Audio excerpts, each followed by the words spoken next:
Bismillahirrahmanirrahim. Assalamualaikum warahmatullahi wabarakatuh. Perkenalkan, nama saya Rika Hadiati, guru pembimbing tim Marema 2 dari SDN Manggahang 3. Pada kesempatan kali ini, saya akan mereview salah satu artikel yang ada di majalah Hibar edisi khusus literasi ini. Yang akan saya review artikelnya yaitu Selamat Datang Kurikulum Nasional. Penulisnya Dr. C. Derajat SPD MM, yaitu pemimpin redaksi majalah Hibar ini. Penerbitnya yaitu majalah Hibar edisi khusus literasi. Saya akan mereview dengan teknik Fishbone. Kapan? Perubahan kurikulum di Indonesia ini dimulai sejak tahun 1947 yang disebut dengan Rencana Pelajaran 1947. Kemudian adanya lagi perubahan pada tahun 1952 yang disebut Rencana Pelajaran Terurai. Kemudian ada lagi perubahan yaitu pada tahun 1968 yaitu disebut dengan Kurikulum 1968. Kemudian berubah lagi menjadi Kurikulum 1975. Setelah itu ada lagi Kurikulum 1984. Lalu ada Kurikulum 1994 dan Suplemen Kurikulum 1999. Kemudian, setelah itu ada lagi yang disebut dengan Kurikulum 2004 atau yang dikenal dengan kurikulum berbasis komputer atau kurikulum berbasis kompetensi atau KBK. Selanjutnya yaitu KTSP 2006.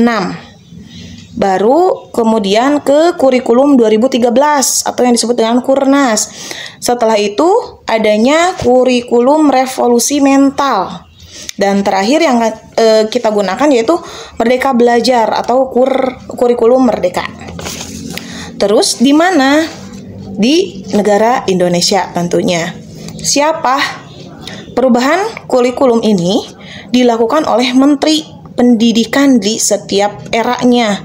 Karena ada yang bilang bahwa setiap pergantian menteri berarti adanya pergantian kurikulum. Dan tentunya yang terdampak dengan adanya perubahan kurikulum ini yaitu guru sebagai garda terdepannya dan juga siswa sebagai objeknya. Kemudian apa? Artikel ini membahas tentang perubahan kurikulum dari tahun ke tahun. Walaupun adanya perubahan itu, pastinya di setiap perubahan kurikulum itu adanya kelemahan dan kelebihan dari setiap kurikulumnya. Tapi perubahan kurikulum itu pastinya mempunyai tujuan yang sama, yaitu ingin menjadikan pendidikan di Indonesia ini supaya bisa lebih baik lagi. Mengapa? Karena yang namanya pendidikan itu tidak bisa lepas dari yang namanya kurikulum. Tergantung tadi siapa yang menjadi nahkodanya atau menterinya.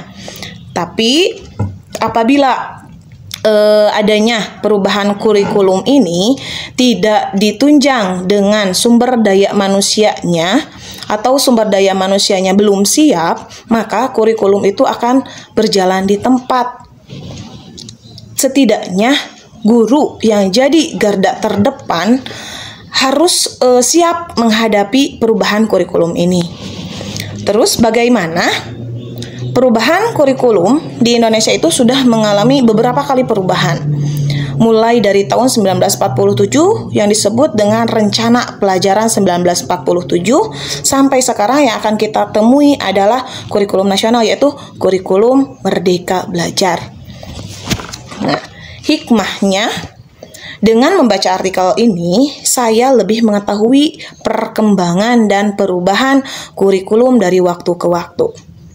Mungkin hanya itu hasil review dari artikel ini. Mohon maaf apabila banyak kesalahan. Billahi taufiq wal hidayah. Wassalamualaikum warahmatullahi wabarakatuh.